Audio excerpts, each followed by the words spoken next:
ظہر الفساد فی البر والبحر بما کسبت ایدی الناس، بحر و بر میں فساد رونما ہو چکا ہے بسبب اس کمائی کے کہ جو لوگوں کے ہاتھوں نے کی ہے۔ یہ آیت جتنی آج روشن ہو کر پورے دنیا کے افق کے اوپر جو ہے یوں سمجھیے کہ نمایاں ہو رہی ہے، شاید جس وقت نازل ہوئی تھی اتنی نمایاں اس وقت بھی نہ ہو، اس لیے کہ اس وقت کی پوری دنیا کا کیا اندازہ تھا، لوگوں کو بہت کم اندازہ تھا، پوری دنیا کی وسعت کا اندازہ بھی نہیں تھا۔ آج جس طریقے سے فساد رونما ہو چکا ہے پوری زمین میں، اور جس طرح کے تصادم ہیں، جس طرح کے مقابلے ہو رہے ہیں، جس طرح کی بد امنیاں ہیں،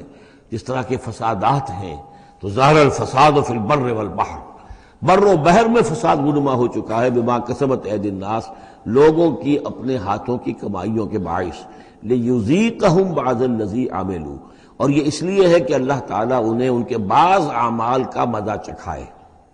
یعنی بعض الذی عملوا، اگر سارے اعمال کا اللہ تعالیٰ یہیں پر اگر سزا دینی شروع کر دے تو کوئی آدمی بچے ہی نہ،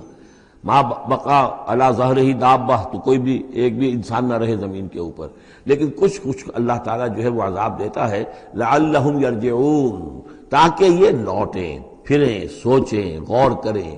توبہ کریں، رجوع کریں۔ یہ جو کچھ ہو رہا ہے اس وقت وہ اس لیے ہے کہ انسان ہوش میں آئے، یہ آج ہمارے ساتھ کیوں ہو رہا ہے، کس وجہ سے ہو رہا ہے، خاص طور پہ مسلمان سوچیں کیوں ہم ذلیل و خوار ہیں آج، کیوں ذلیل کہ کل تک نہ تھی پسند گستاخی فرشتہ ہماری جناب میں، کیا وجہ ہے؟ اے اللہ ہم سے تو وعدہ تیرا تھا انتم الاعلون ان کنتم صادقین ان کنتم مؤمنین، تم ہی بلند سر بلند ہوگے اگر تم مومن ہوئے، ہمارا یہ حال کیوں ہے؟ اگر ہم یہ سوچیں گے تو نتیجے پر پہنچیں گے کہ اس لیے کہ ایمان نہیں ہے ہمارے پاس، یا دوسرا وجہ یہ ہے کہ ہم نے دین کے حصے بکھرے کر دیے ہیں۔ افتؤمنون ببعض الکتاب وتکفرون ببعض فما جزاء من يفعل ذلك منكم الا خزي في الحیاۃ الدنیا ویوم القیامۃ یردون الی اشد العذاب۔ تو جب آپ سوال کریں گے قرآن سے تو قرآن آپ کو جواب دے گا،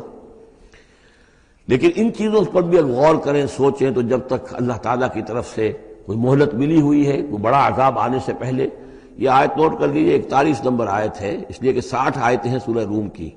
اس سورہ مبارکہ کی مناسبت مضامین کے اعتبار سے ہے، اس کے بعد سورہ لقمان ہے، پھر سورہ سجدہ ہے۔ سورہ سجدہ کی جو آیتیں ہیں وہ 30 ہیں،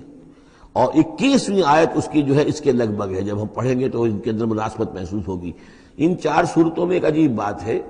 کہ یہ پہلی صورت سورہ عنکبوت، اس کے مضامین کی مناسبت جوڑا اس کا جو وہ تیسری صورت ہے سورہ لقمان، اور دوسری صورت یہ سورہ روم، اس کا جوڑا جو ہے وہ سورہ سجدہ ہے۔ ان کے مضامین کی مناسبت اس اعتبار سے، اور چاروں نے مل کر ایک سب گروپ کی شکل اختیار کی ہے، جیسے وہ 4 تھی جو اس سے پہلے ہم پڑھ چکے ہیں۔ ظاہر الفساد فی البر والبحر بما کسبت ایدی الناس لیذیقہم بعض الذی عملوا لعلہم یرجعون۔